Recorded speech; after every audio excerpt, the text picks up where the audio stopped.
اعوذ باللہ من الشیطان الرجیم بسم اللہ الرحمن الرحیم الصلاۃ والسلام علیکہ یا سیدی یا رسول اللہ وعلی آلک و اصحابک یا سیدی یا حبیب اللہ سبحانک اللہم و بحمدک لا الہ الا انت استغفرک و اتوب الیک۔ السلام علیکم، کیا حال ہے آپ سب کا؟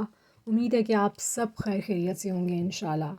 اچھا، آج کی ویڈیو میں جو آپ کو واقعہ آپ سے شیئر کرنا ہے یہ کتاب راحت القلوب کا ہے، اور آپ کو سن کر بہت مزہ آئے گا، بہت انشاءاللہ آپ سب لوگ انسپائر ہوں گے۔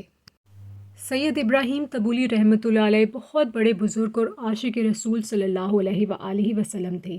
آپ بہت خوش قسمت انسان تھے جن کو براہ راست حضور اکرم صلی اللہ علیہ وآلہ وسلم سے تعلیم حاصل ہوئی۔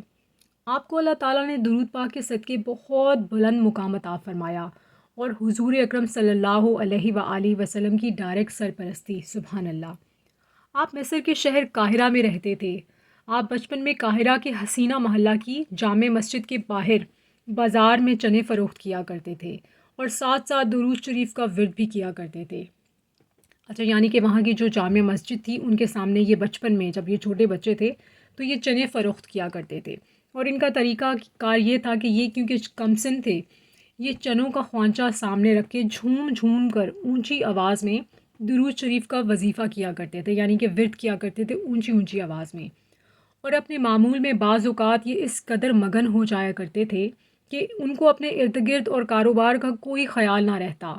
ایک دن آپ چنوں کا خوانچہ سامنے رکھے درود شریف پڑھنے میں مگن تھے کہ آپ کے کانوں میں قریبی مسجد کے قاضی جن کا نام معز الدین تھا، ان کی آواز پڑی کہ بچے، آج تمہارے درود شریف کی صدائیں بڑی مدھم ہیں۔ یعنی ویسے تو ڈیلی بیسس پر یہ بہت اونچی اونچی جھوم جھوم کر درود پاک کا ورد کیا کرتے تھے، لیکن جس دن کی یہ بات ہے اس دن یہ بہت آہستہ آواز میں درود پاک کا ورد کر رہے تھے۔ تو وہ جو قاضی صاحب نے انہوں نے ان سے دریافت کیا، پوچھا کہ اس کی کیا وجہ ہے؟ تو انہوں نے قاضی صاحب کو جواب دیا کہ یہ میری والدہ محترمہ کا حکم ہے۔ وہ فرماتی ہیں کہ تم جو اونچی آواز سے درود شریف کا وظیفہ پڑھتے ہو تو لوگ اس سے متاثر ہو کر، یعنی کہ امپریس ہو کر تمہارے چنے خرید و فروخت تم سے خرید لیتے ہیں۔ مزید ان کی والدہ نے فرمایا کہ تمہیں درود شریف آہستہ یعنی کہ دل سے پڑھنا چاہیے اور صدائے کاروبار زبان سے لگانی چاہیے، یعنی کہ جس طرح سے آپ نے دیکھا ہوگا کہ کپڑا مطلب جو لوگ سیل کرتے ہیں، سیلرز جو ہوتے ہیں، وہ اپنا سامان بیچنے کے لیے گاہک کو مطلب متوجہ کرنے کے لیے اونچی اونچی آواز میں آوازیں لگاتے ہیں کہ یہ سامان اتنے کا ہے، یہ اتنے کا ہے، مطلب جو بھی ان کا طریقہ کار ہے۔ تو ان کی مدر نے ان کو منع کیا کہ درود شریف جو ہے تم کاروبار کو سیل کرنے کے لیے اس نیت سے نہیں پڑھنا، وہ تو نیت سے ان کی نیت خالص تھی، لیکن پھر بھی ان کی والدہ محترمہ نے ان کو ادب کا تقاضا بتایا کہ درود پر آئے درود۔ تو پھر اس دن انہوں نے اس طرح سے بہت آہستہ آواز میں اس دن درود پاک ورد کرنا سٹارٹ کر دیا۔ وہ کہتی ہیں کیونکہ رزق حلال اور کسب کمال جو ہے یہ صفت پیغمبری ہے۔ تو پھر انہوں نے ایڈ کیا، انہوں نے کہا کہ میں آج والدہ صاحبہ کی نصیحت پر عمل پیرا ہوں۔ بچے نے قاضی صاحب مطلب یعنی کہ اس وقت ان کی ایج بہت کم تھی جب کا یہ واقعہ ہے، تو اس وقت وہ کم سن بچے تھے، تو وہ کہتے ہیں کہ بچے نے قاضی صاحب سے مزید کہا کہ قاضی صاحب، مجھے معلوم ہے کہ سرکار دو عالم صلی اللہ علیہ وآلہ وسلم آپ کی قرات سننے یہاں تشریف لاتے ہیں، اور میں درود شریف اسی لیے زور سے پڑھتا ہوں کہ میری آواز سرکار صلی اللہ علیہ وآلہ وسلم کے کانوں میں پڑ جائے اور میں بھی ان خوش نصیبوں میں شامل ہو جاؤں جن کا پیغمبر خدا صلی اللہ علیہ وآلہ وسلم کی نگاہ میں لطف و کرم ہے۔ ماشاءاللہ، مطلب سوچ دیکھیے آپ کیوں اس عمر میں بھی، ماشاءاللہ سبحان اللہ۔ تو قاضی صاحب نے جب یہ باتیں سنی تو ابراہیم تبولی رحمۃ اللہ علیہ سے کہا کہ بیٹے، تمہاری عمر بہت چھوٹی ہے، تمہیں ابھی تعلیم اور معلم کی ضرورت ہے، یعنی کہ کسی ٹیچر کی گائیڈنس کی ضرورت ہے، انہوں نے قاضی صاحب نے ان کو بولا۔ تو آگے سے انہوں نے رپلائی کیا، وہ کہتے ہیں کہ میں تو چنے فروخت کرنے والا ہوں، کیا کوئی ایسا عالم ہے جو مجھے تعلیم کے ساتھ ساتھ سرکار دو عالم صلی اللہ علیہ وآلہ وسلم کے دیدار سے بھی ہمکنار کرا دے؟ قاضی صاحب نے سر پٹا کر جواب دیا، دیدار حبیب صلی اللہ علیہ وآلہ وسلم کے لیے تعلیم کی نہیں، جذب و شگفتگی، لگن و شوق کی ضرورت ہوتی ہے۔ تو اس بات کے جواب میں سید ابراہیم تبولی رحمۃ اللہ علیہ نے کہا کہ پھر مجھے لگن اور شوق کو تعلیم پر فوقیت دینا ہوگی۔ اس کے بعد آپ نے شب و روز درود شریف کا ورد جاری رکھا۔ اس میں آپ کو اندیشہ ہوا کہ آپ کی نمازیں بھی کہیں ضائع نہ ہو جائیں۔ کیونکہ ذکر مصطفیٰ صلی اللہ علیہ وآلہ وسلم آپ کو اس قدر بے خود کر دیتا تھا کہ آپ کو کسی بات کا ہوش تک نہ رہتا تھا۔ آپ کی والدہ صاحبہ آپ کو نماز کے لیے فوراً آگاہ کرتیں اور مسجد روانہ کر دیتیں، لیکن لمحہ بلمحہ، زینہ بزینہ آپ کی رکعت میں اضافہ ہوتا جاتا۔ آپ جب درود شریف پڑھتے تو یوں محسوس ہوتا کہ زمین و آسمان، شجر و حجر، چرند و پرند سب آپ کے ساتھ ذکر مصطفیٰ صلی اللہ علیہ وآلہ وسلم میں غرق ہیں، یعنی کہ آپ کو کثرت بھی حاصل تھی اور کیفیت بھی حاصل تھی۔ تو آگے تحریر کیا ہے کہ آپ اب ان کیفیات میں داخل ہو چکے تھے کہ آپ کا قاہرہ شہر میں رہنا مشکل ہو گیا تھا۔ اس لیے ایک دن فجر کی نماز کے بعد آپ اپنی والدہ صاحبہ کو خدا کے سپرد کر کے تنہا جنگل کی طرف روانہ ہو گئے۔ چاروں طرف ہو کا عالم تھا۔ اس ماحول میں آپ کو درود شریف کا ورد کرنے میں بڑی لذت محسوس ہوئی۔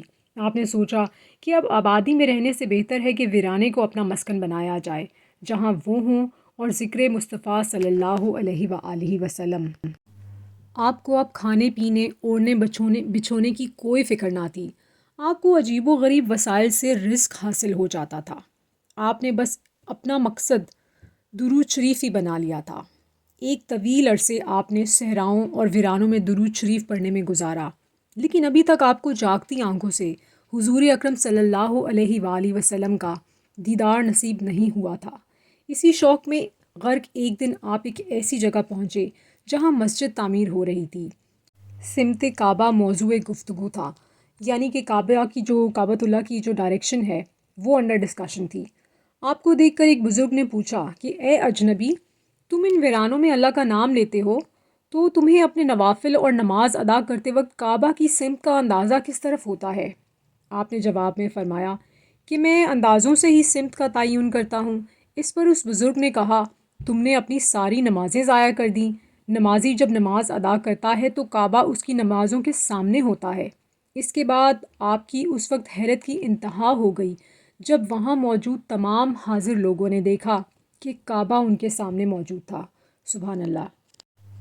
آپ اس رات بہت روئے اور اللہ تعالیٰ سے التجا کی کہ اے میرے معبود، تو اگر اس بزرگ کی خاطر خانہ کعبہ کا دیدار کرا سکتا ہے تو اس ناچیز کو بھی اپنے محبوب صلی اللہ علیہ وآلہ وسلم کا دیدار کرا دے۔ میں خوابوں کی بجائے چشم حقیقت سے تیرے محبوب صلی اللہ علیہ وآلہ وسلم کا ہاتھ تھام کر تیری طرف آنے کا خواہش مند ہوں۔ پھر آپ دعا مانگتے گئے اور روتے جاتے۔ اس کے بعد آپ نے اس گریہ زاری اور درود شریف سے پڑھنا، روتے روتے درود شریف پڑھنا شروع کیا کہ صحرا و نخلستان، کوہسار و میدان تھر تھرانے لگے۔ قریب تھا کہ درخت جل کر راکھ ہو جاتے۔ اسی اثناء میں آپ نے اپنے کندھوں پر ایک نرم و نازک ہاتھ محسوس کیا۔ ساری فضا معطر اور منور ہو گئی تھی۔ چہار سو چاندنی پھیل گئی۔ ابراہیم تبولی رحمۃ اللہ علیہ سمجھے کہ یہ ایک خواب ہے، مگر یہ ایک حقیقت تھی۔ آپ کے منہ سے بے اختیار کلمہ طیبہ نکلا۔ آپ نے پلٹ کر دیکھا تو سرکار دو عالم صلی اللہ علیہ وآلہ وسلم آپ کے سامنے جلوہ افروز تھے۔ قبل اس کے کہ ابراہیم غش کھا کر گر جاتے، آپ کو سرکار دو عالم صلی اللہ علیہ وآلہ وسلم نے اٹھا لیا اور اپنے سینہ مبارک سے لگا لیا۔ سبحان اللہ۔ سید ابراہیم رحمۃ اللہ علیہ نے اس طرح آج علم و عرفان کے خزانے حاصل کر لیے۔ آپ کی آنکھوں سے آنسو روا تھے۔ آپ نے اپنے آپ کو نور کے چشمے کے کنارے کھڑا پایا۔ آپ حضور اکرم صلی اللہ علیہ وآلہ وسلم سے بہت کچھ کہنا چاہتے تھے، بہت کچھ سننے کے متمنی تھے۔ متمنی کا مطلب ہے کہ خواہش مند تھے، لیکن آپ کو حکم ملا کہ تمہیں تمہاری توقع کے مطابق سب کچھ مل گیا ہے، اور دل نواز مسکراہٹ کے ساتھ آقائے دو جہان صلی اللہ علیہ وآلہ وسلم نے آپ کو خلق خدا کی خدمت اور رہبری کے لیے قاہرہ واپس جانے کا حکم دیا۔ سبحان اللہ۔ اچھا، یہ واقعہ جو ہے یہ اولیاء کرام کتاب نمبر کا جو فرسٹ پارٹ ہے اس میں بھی تحریر ہے۔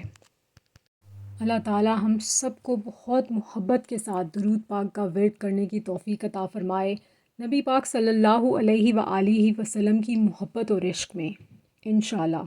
درود پاک ورد کرتے اور کرواتے جائیں، درود پاک لکھتے اور لکھواتے جائیں، 1 کروڑ کی نیت کرتے اور کرواتے جائیں، اور دعا میں پوری امت کو یاد رکھیے۔